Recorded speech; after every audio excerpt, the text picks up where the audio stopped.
আমি একটা মেয়ে হয়ে বলতেছি, ছেলেরা আসলেই অনেক বেশি ভালোবাসে। কেউ মানুক বা না মানুক, আমি এই কথাটা মানি। এটা একটা আপুর গল্প। আপু আমাকে বলছিল, আমি যখন ইন্টার ফার্স্ট ইয়ারে পড়ি, একটা ছেলে আমার পিছনে সব সময় ঘুরঘুর করতো।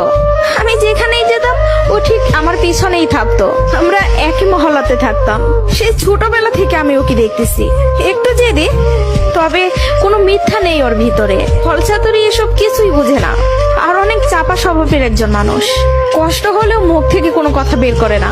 ওই যে একটা কথা আছে না, বুক ফাটে তো মুখ ফুটে না। এমনকি আমি যখন ওকে দাঁড় করাই বলতাম, কিছু বলবেন, ও বলতো না কিছু না।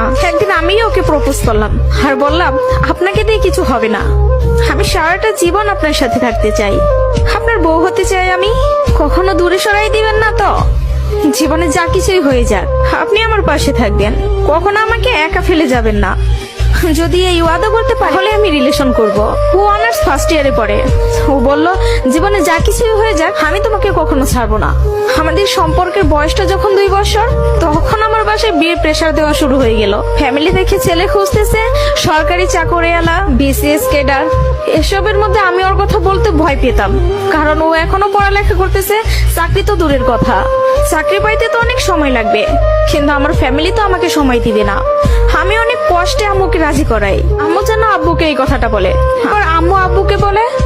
আব্বু সাথে সাথে মুখের ওপর বলে দেয়, সম্ভব না, বেকার ছেলের হাতে আমি আমার মেয়েকে দিব না। তখন আমিও ভাবছিলাম, কথাটা তো ভুল না, কথাটা তো সঠিক। কোনো বাবা মাই চাইবে না বেকার ছেলের কাছে মেয়েকে বিয়ে দিতে।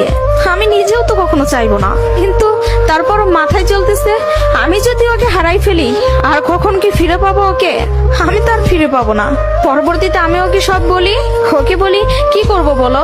তখন বুঝতে পারতেছিলাম ও কান্না করতেছে। ও আমাকে বলে, আম্মু ডাকতেছে, জাস্ট একটা মিনিট, আমি আম্মুর কথাটা শুনে আসি, তুমি একটু লাইনে থাকো, এসে তোমার সাথে আমি কথা বলতেছি। আমি তোমার জীবনে আছি 2টা বছর, কতটুকু আমাকে চিনো জানো আমি জানি না, কিন্তু তোমার পরিবার তোমার সাথে 18টা বছর তোমার পাশে আছে। আমি কখনো বলবো না যে তুমি তাদের ছেড়ে আমার কাছে চলে আসো। আমি জানি না আমার বাসায় থেকে মেনে নিবে কিনা। পড়ালেখা শেষ করতে করতে আরো 2টা বছর লেগে যাবে, কবে চাকরি পাবো সেটারও তো কোনো ঠিক নাই। আমি যদি তোমাকে ভালো না রাখতে পারি, আমি তো নিজেকে কখনো মাফ করতে পারবো না। আমার কাছে তোমার হাসিটা অনেক দামি, তোমার যেটা ভালো মনে হবে তুমি সেটাই করো। তুমি যা বলবো আমি সেটাতেই রাজি। এসব কথা শোনার পরে, আর যাই হোক, একটা মেয়ে তার ভালোবাসার মানুষকে কখনো ছেড়ে যাইতে পারে না।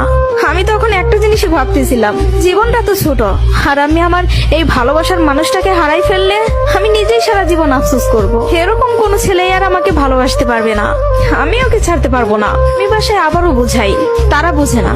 তারপর আমি বাসা থেকে বের হয়ে যাই। বাসা থেকে বের হয়ে ওকে ফোন দেই আর বলি, আমাকে নিয়ে যাও। ও তাড়াহুড়া করে বাড়ি থেকে চলে আসলো। আমি বললাম, আমি তোমাকে বিয়ে করব।